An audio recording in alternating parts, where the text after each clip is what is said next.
السلام علیکم نصرت اللہ والا جناب. آج صبح کوئی لگ بھگ 12-1 بجے میں ٹیرس پہ جا کے بیٹھا دھوپ سیکنے کے لیے. اندر تو بہت سردی ہمارے یہاں ہوتی ہیں، تو وہیں ہم نے یہ کنڈیاں رکھی ہوئی ہیں ٹیرس پہ، پانی کی اور اس کی چارے کی، دانے کی سوری. تو وہ اب آپ دیکھ رہے ہیں چڑیاں آتی ہیں یہاں ماشاء اللہ.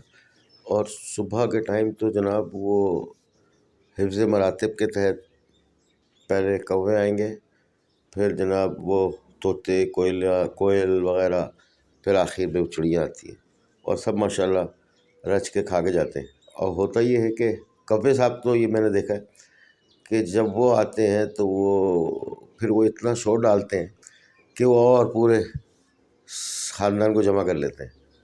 اور وہ پاپا بڑے شوق سے کھاتے ہیں. جب میں پاپے کا چورا صبح ڈالتا ہوں یہاں، اس میں وہ جو بڑے پیس ہوتے ہیں نا، تو وہ جناب پانی میں ڈپ کرتا ہے اور پھر وہ اس کو رکھ کے کنارے میں، پھر وہ بڑے مزے میں کھاتا ہے. اب آپ سبزہ دیکھیں ماشاء اللہ، تو اس وجہ سے یہاں پرندوں کی بڑی آمد ہے اور بڑا ایک ماشاء اللہ رونق رہتی ہے، آوازیں آتی رہتی ہیں.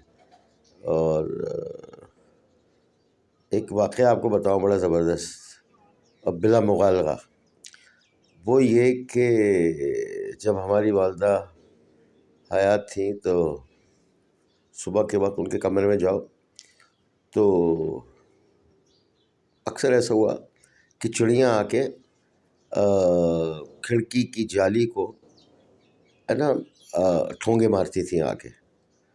تو میں کہتا تھا اماں یہ آ رہی ہیں چڑیاں آپ کی کھڑکی پہ. او ہو وہ کہتی تھیں کہ میں چارہ ان کو وہ ڈالنا بھول گئی کھانا، اور اسی وقت اٹھ کے فوراً جاتی تھی. اور یہ کئی دفعہ ہوا تو وہ جناب آ کے یاد دلاتے تھے کہ اماں ہمیں ہمارا کھانا دے دو. اب یہ آ گئی جناب مینا بیگم، اب صاحب ہیں یا بیگم ہے پتہ نہیں، بہرحال ان کے جوڑی دار بھی آ گئے پیچھے سے، ابھی آپ دیکھیں گے یہ آ گئے. تو اب یہ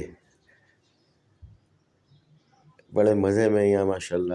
اچھا اکثر کبھی ایسا ہوتا ہے کہ میں بھول جاتا ہوں پانی ڈالنا، تو بڑا افسوس ہوتا ہے. پھر میں بھاگم بھاگ صبح یا رات کے ٹائم جب دیکھتا ہوں خالی ہے کنڈی تو فوراً پانی سے بھرتا ہوں. اور دن میں جس وقت بھی یہ خالی ہوتی ہے کنڈی، اس میں وہ پاپے کا چورا، چاول یا جو کچھ بھی چیز گھر میں موجود ہوتی ہے وہ یہاں ڈال دیتے ہیں. ہماری اہلیہ بھی اس چیز کا بڑا خیال کرتی ہیں اور کوشش یہی ہوتی ہے کہ خالی نہ ہو.